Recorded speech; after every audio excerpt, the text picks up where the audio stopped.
All right, ladies and gentlemen, welcome to our webinar presentation today. My name is Gareth Dyke, and I'm presenting today communication with editors, communication with peer reviewers, communication throughout the publication cycle. And this is a presentation brought to you by Bentham Science. I hope that you can hear me. I hope that you can hear the audio, and I hope that you can see the slides. This is a live event, so you can ask questions in the webinar chat box. You can type them into the chat box anytime during the presentation. We'll certainly have some time at the end of our session today to answer any of your questions. I will just talk a little bit for a few minutes in order to enable more people to join us. I see that we have colleagues joining our presentation today from all over the world, so it's fantastic, and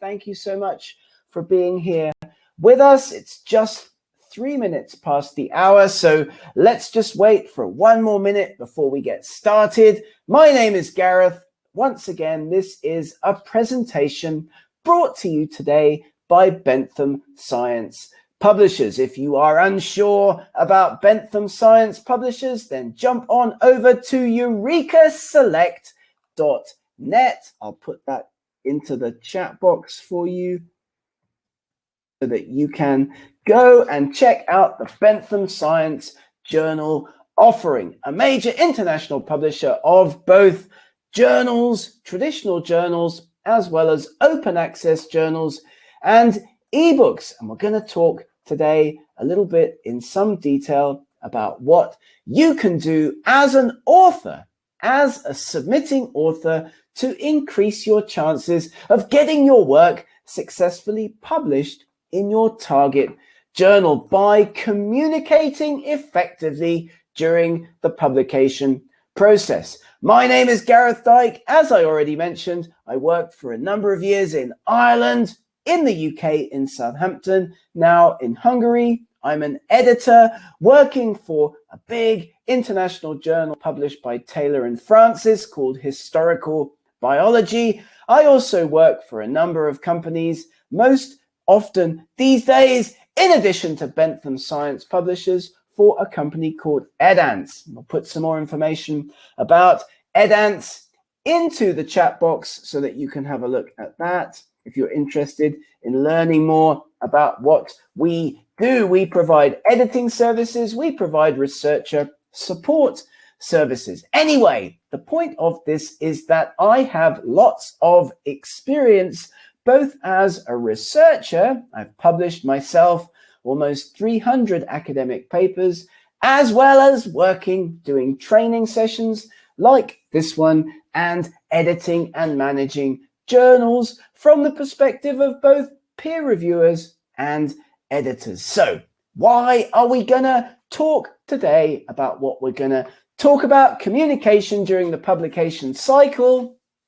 You're probably wondering, what's the point of listening to this presentation? Well, we're gonna talk today about two related areas: the framework and the stages of the publishing cycle, how you can communicate more effectively with different editors, reviewers at different stages of the publication cycle, as well as some tips and tricks for good communication. And in order to illustrate to you what good communication looks like when talking to journal editors, when talking to peer reviewers, I will, of course, also show you some examples of bad communication, how you can speed up your paper's route to success by communicating effectively with editors and peer reviewers during the publishing cycle. Here is the academic publishing cycle. We all go round this hamster wheel all the time: ideas, funding, data collection,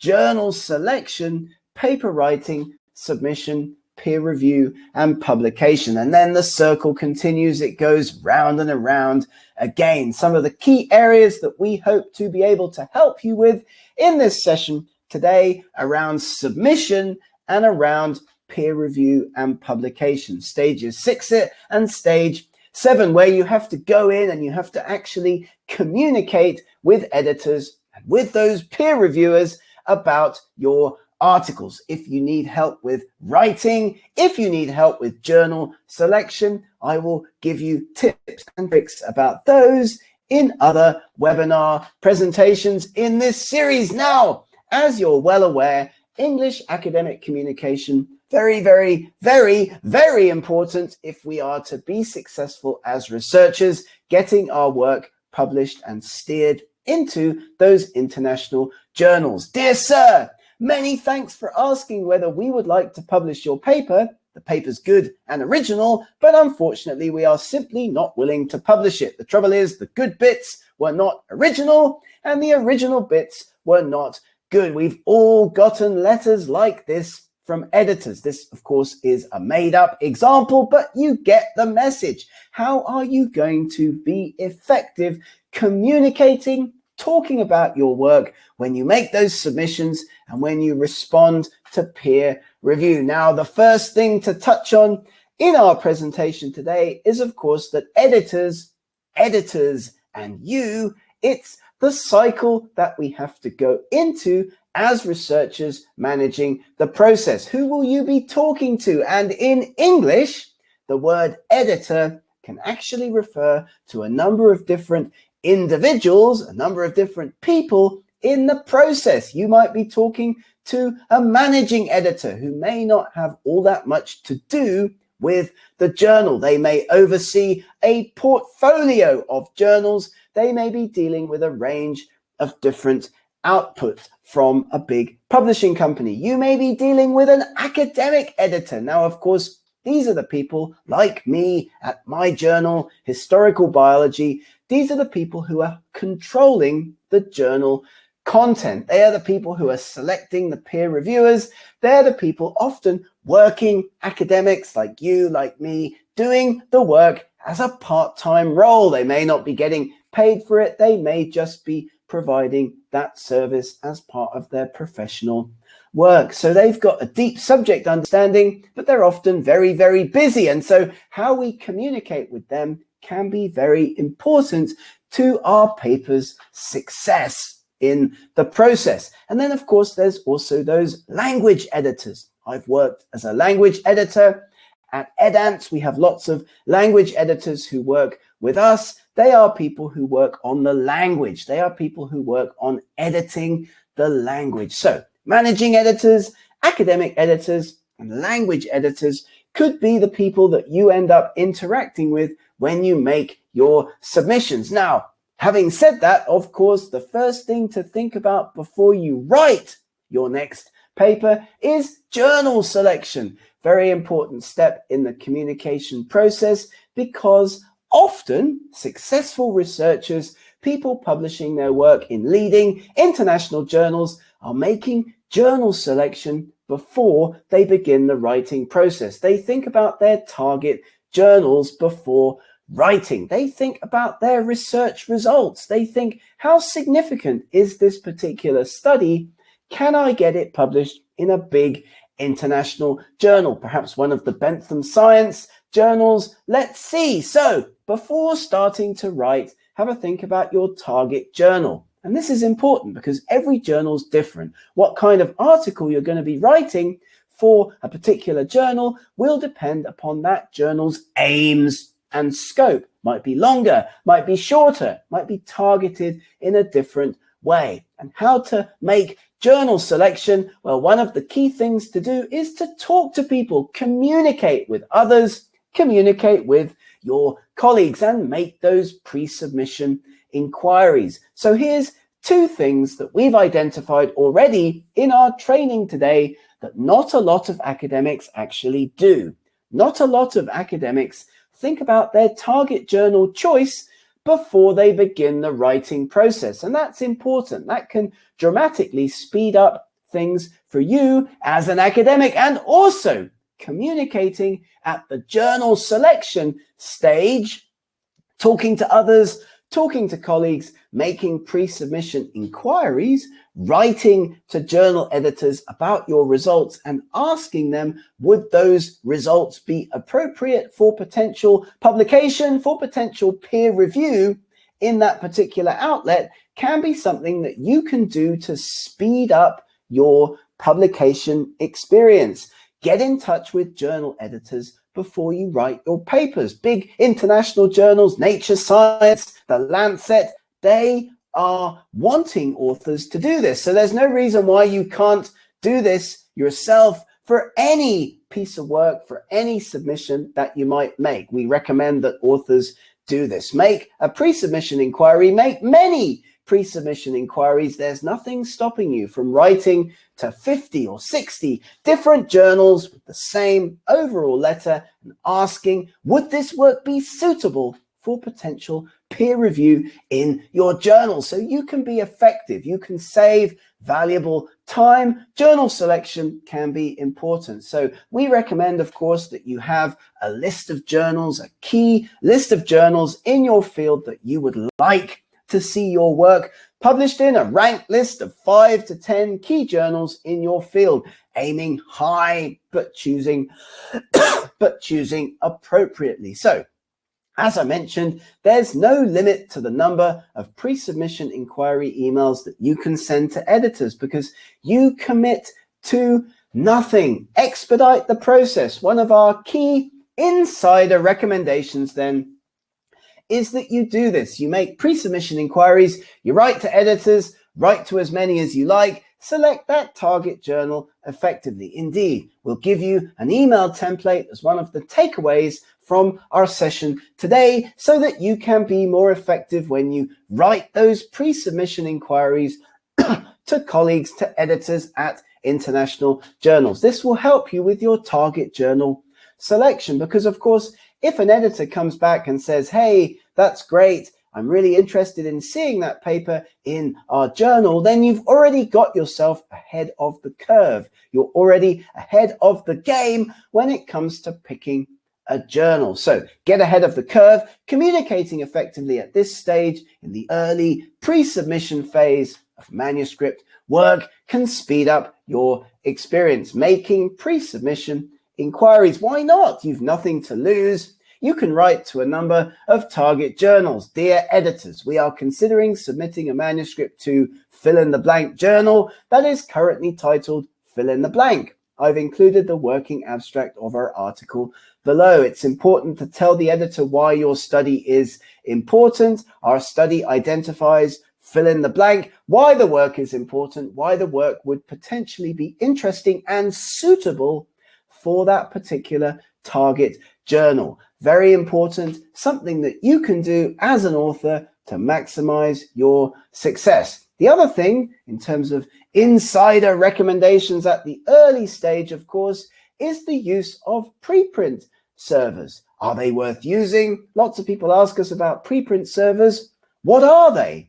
Online repositories for academic work. You can put your work there before peer review, before online publication. Put your work out there on a preprint server, on a reputable preprint server that other colleagues within your field are using.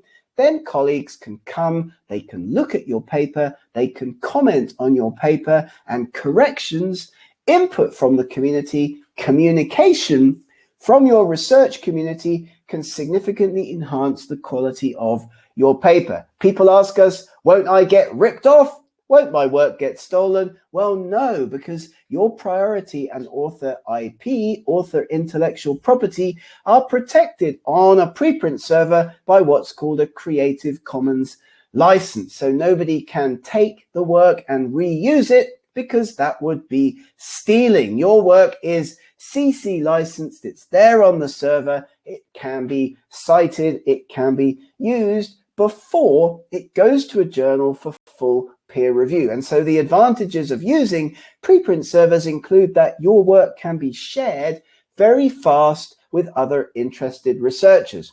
Peer review can happen fast and open if appropriate. And what often happens as well is that journal editors monitor preprint servers. They come in and they select work that they think would be appropriate for their journal. So let's imagine you put something onto bioRxiv, one of the major biology preprint servers, or medRxiv. The editors from the Lancet, the editors from Nature and Science, they're monitoring these preprint servers. Research Square is another famous example, and they'll come to you and they'll say, hey, doctor, we'd like to see your work published in our journal. So worth doing, another way in which you can expedite the process as you think about doing your next paper. I'll give you a comprehensive guide to preprints also after the webinar, but we are expediting that process. We are giving you insider recommendations to speed up your publication process to communicate more effectively. So we've talked about what preprints are. We've talked a little bit about author concerns. If you have questions, if you have concerns, please do put them into the chat box and we will come back and we'll talk about this at the end of our session today. So into the submission system goes your article, either directly submitted by you or transferred from a preprint server. And you've made that journal selection initially before beginning to write by thinking about which journals would be appropriate for your study, and also by potentially reaching out with pre-submission inquiries to journal editors at the outset to speed up the process. So what happens next at the journal is that editorial triage takes place. Desk editors, people like me, look at submissions and they ask themselves, does it fit with the journal's scope? Does the article have a clear message? Is it original? Is it important? Is it true? And is it relevant to our readers? Very important initial step. Editors will be making a decision about your paper as to whether or not it should be sent out for peer review. Big journals, Nature, Science, they reject lots of papers before the peer review stage. They reject often up to 9 out of 10 submissions without sending them out for peer review. This is editorial triage. So what have you got to do? You've got to communicate effectively. You've got to sell yourself to get your work through the triage stage. High impact factor journals want to maintain those high rejection rates, of course, so you have to have a clear message. 9 out of 10 papers sent to Nature and Science get rejected before peer review. So let's think about strategies to get our work through that first step of article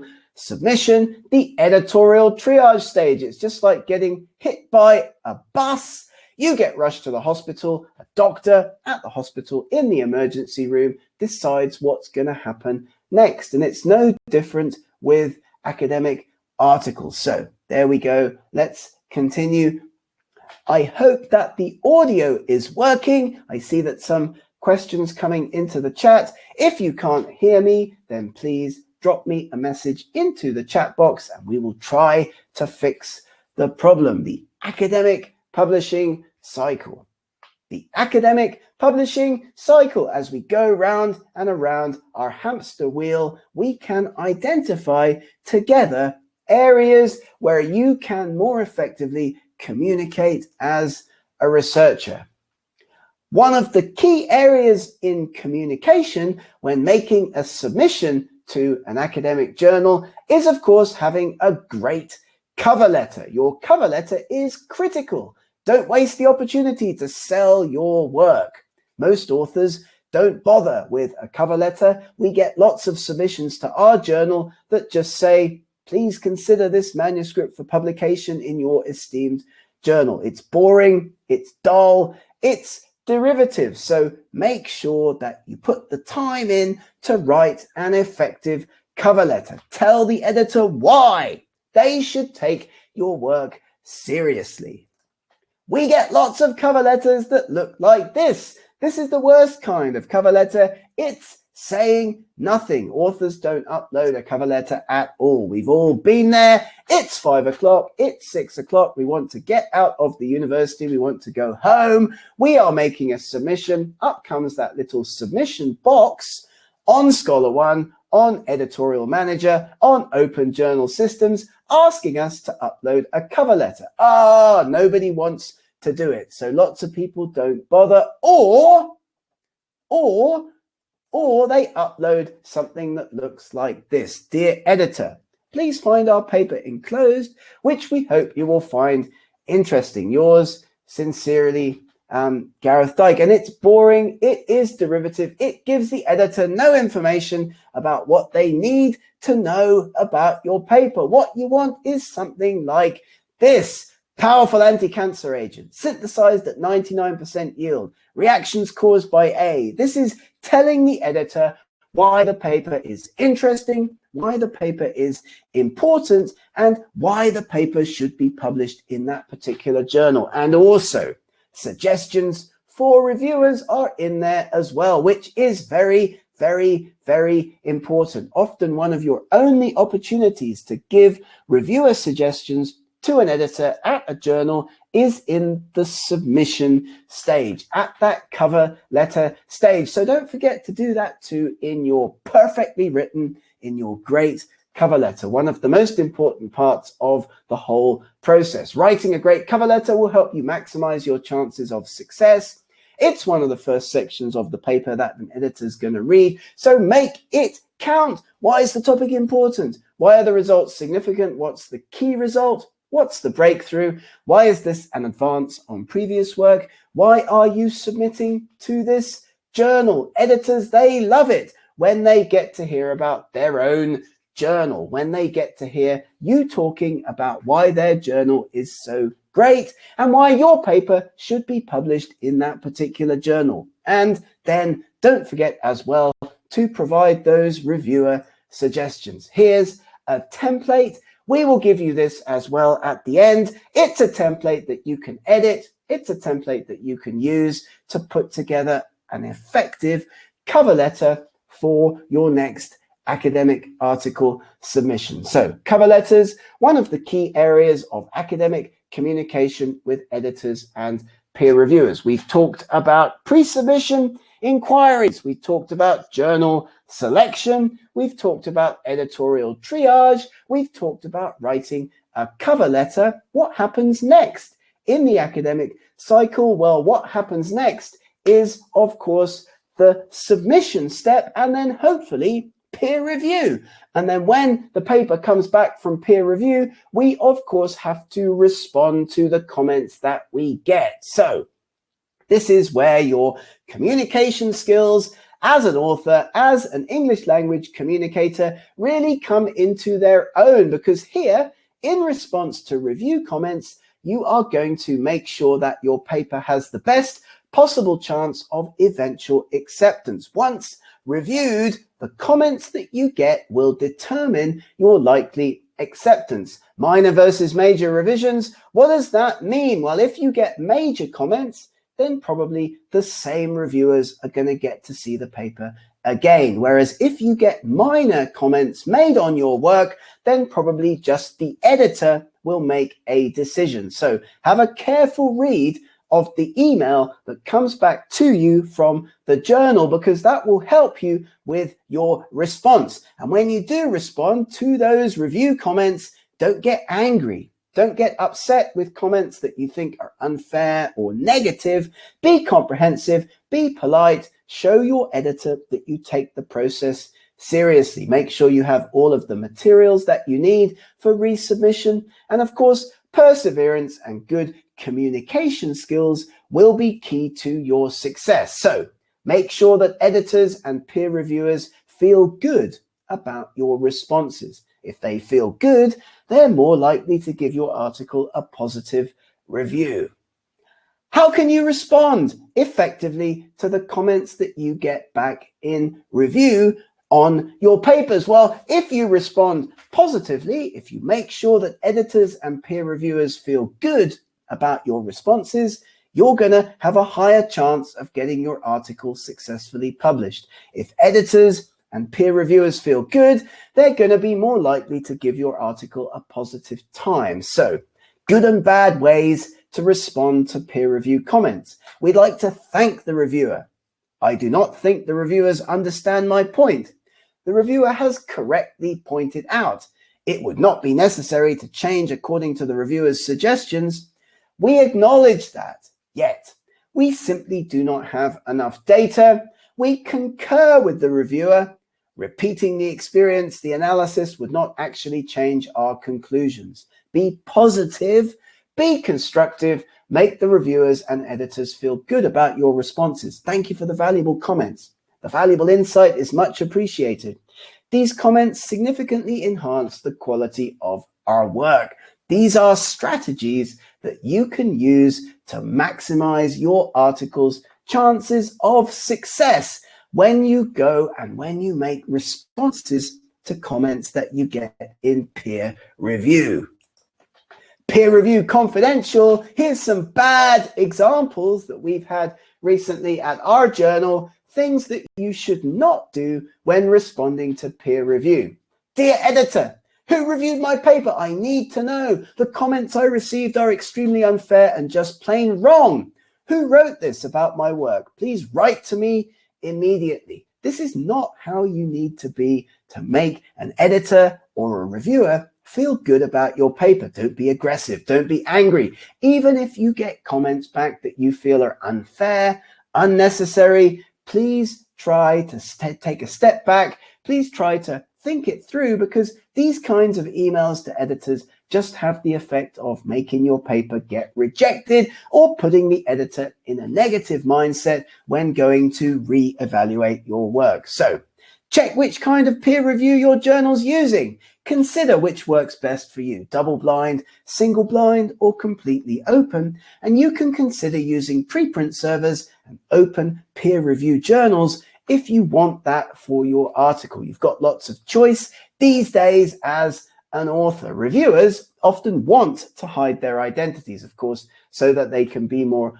honest and open potentially in their reviews, but it can have the opposite effect as well. Reviewers feel they can be much ruder, much more aggressive about pieces of work if nobody knows who they are, if their identity is not going to go back to the author. So let's have a think about that. It's important to think about what's best for you, what's best for your particular article. Too much power in the hands of peer reviewers in the case of blind peer review.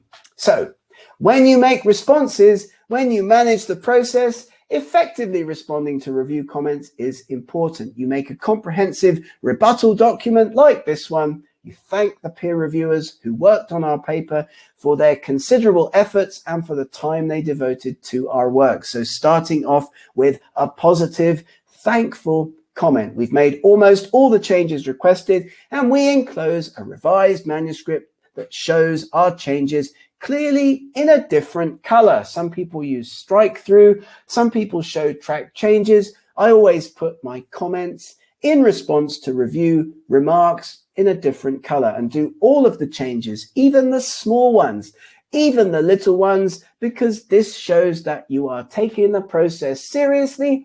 You are being thorough with your responses. We'll give you a template again at the end of the webinar that you can use to respond to revisions, to put that responses into the revision. So that's important as well. You'll get this from us at the end of the webinar. Here's the cycle. We've talked about lots of aspects of the cycle. We've talked about journal selection. We've talked about making effective pre-submission inquiries. We talked about writing covering letters. We've now also talked about effectively responding to those peer review comments that come from journals. What happens though if your paper's taking too much time in the system? This happens very often as well.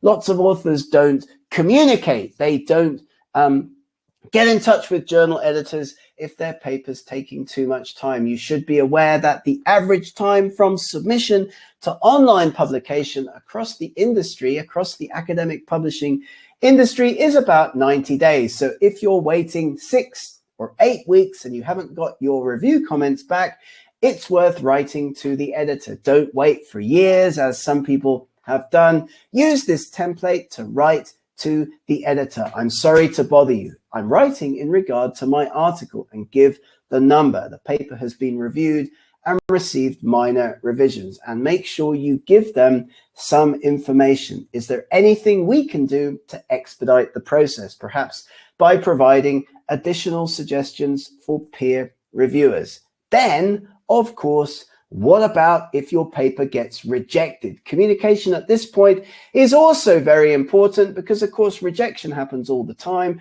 Rejection happens more often than not. If you generally feel that your research was important, well done, well written, and deserves to reach the journal's audience, but you get rejected, don't forget that you are able to write to the editor and make an appeal. We've done this ourselves on a number of occasions in cases where we felt that our papers had been rejected for unfair reasons. Don't just sit there. Don't just take it. Write to the editor and ask for an appeal. Say your reasons why you feel that the rejection was unfair. You can often get an appeal successfully done. So don't miss out on those chances to get your work published in those international journals, in those high-profile journals. I have a number of examples of this from my own work, papers which did end up getting published in journals when they had initially been rejected. This is one of the keys to success as an international researcher. Again, happy to give a template to everybody at the end of this session. Indeed, don't miss out on these kinds of opportunities. So be confident and believe in your work. Things to avoid in terms of communication as an author: trying to add authors to papers once they've already been accepted. This is something you shouldn't do. Dear editor, thank you for reviewing my manuscript during your busy schedule. I have some minor modifications and I have added 2 authors. In addition, the introduction of a corresponding author is added to facilitate communication. Journals are not keen on dealing with the addition of authors after papers get accepted. This is something that raises lots of red flags at publishing companies. They think that you're just gifting authorship to colleagues now that the paper has been accepted. So this is something to avoid. You will have to fill in lots of paperwork if you do wish to add authors to a paper once it's been accepted. In addition, then, when you make your proof corrections, when you do your proofing, your document files, make sure you communicate effectively with the production editor. Make clear line-by-line comments for production. Be unambiguous. Keep your changes to a minimum because journals might charge you if changes are too extensive. All stages of the publication process, communication is key. Don't forget that online proofing requires up-to-date software. You'll be given a short deadline, so you'll need to stick to it. When your paper's accepted, congratulations, there's changes to make to the proof. Extensive changes incur a cost, so only make in those changes that are 100% necessary. Changes to authorship or authorship order are very hard to make at this late stage. They will require signed permissions from all current authors. Going through the roof about your proof, what happens at this stage? If there are changes introduced to your proof that are incorrect or inaccurate or things that you didn't put there in the original paper, don't get angry with the production teams. They're often not subject area specialists. They're often trying to save space on journal pages. Don't panic. Online publications can easily be modified if there's no change to the content. So at this stage as well, a quick, polite email to the editor, get the issue fixed as fast as possible. Communication, communication, communication. At your submission stage, making a series of final checks can help. Authorship and author responsibilities, research integrity, translations, plagiarism and duplication, corrections, and so on. You'll need an ORCID ID often. If you don't have one, we recommend that you sign up for one to make those submissions to international journals. They're great as well because you can build a CV without doing anything. You can distinguish yourself in easy steps with an ORCID ID. Imagine in the UK looking for researchers with common surnames. In China looking for researchers with common family names. Often very difficult to differentiate between people with the same family name. So the most important point of this training today, writing to editors, communication is key. Where's my paper? I've waited 2 months, looking forward to an immediate reply. Real example of a bad email. Real example of a good email. Dear editor, I'm writing to ask if I can do something to help speed up my recent submission to your journal. Can I make some suggestions for additional peer reviewers? Writing to editors, communication is key. Hi, where's my paper? I've waited 2 months. Looking forward to an immediate reply is a real example of a bad email. Whereas, dear editor, I'm writing to ask if I can do something to help speed up my recent submission to your journal. Can I make some suggestions for additional peer reviewers is a real example of a good email, a well-communicated email to an editor. So, communication is key. We can help you maximize your success. If you have any questions, just ask in the chat box or get in touch with the team at Bentham Science Publishers after the webinar. Thank you so much for listening. We've discussed today the framework, the stages of the publishing cycle, and we've talked about good and bad communication, tips and tricks for good and bad communication. Thank you for listening. Gareth Dyke is my name. I see that there have been a number of questions put into the chat box. Let's have a quick look at these. We will provide everybody with the presentation, of course, like you'll get a video to the presentation. So thank you for that question. I will circulate through my colleagues at Bentham Science information about preprint servers. So in response to that question, you will get from us a handout about the different kinds of preprint servers. So we'll give you a list. People are asking about how long to wait before communicating with editors. Well, usually 6 to 8 weeks is a good time. If you've written to the editor just 2 days ago, but no update, well, give them a little bit more time than that before you write again. It might have been the weekend. It's been the Eid holiday in many parts of the world. So give it a bit of time. People are asking about free, paid, and free for publication journals. They don't tend to have different attitudes. They want to get the best content possible published in their journals. This is important to keep in mind. You should be picking reputable journals for your papers, journals that use peer review. So there shouldn't be any difference between free and paid for publication journals. So unfortunately, yeah, papers get rejected. It's how you deal with that rejection. 3 reviewers were in favor and 1 was against, but it was still rejected. This is an editorial decision. So the editor has looked at what the contents of those reviews are. Don't forget that there will be lots of information that you may not have seen as an author. Often editors act as adjudicators between competing peer reviewers. I'd like to thank everybody for their contributions. I'd like to thank everybody for joining us today. It's been my pleasure indeed to give this presentation. Yes, thank you so much. It is always possible to send an email directly to the editor. This is something that people do not do enough. They don't communicate directly with editors enough. My name's Gareth Dyke. This has been a Bentham Science Publishers presentation brought to you today in collaboration with Science-Edanz. Thank you so much for your time, and we will see you again in our next presentation next month, I hope. Thank you for listening. Have a great day.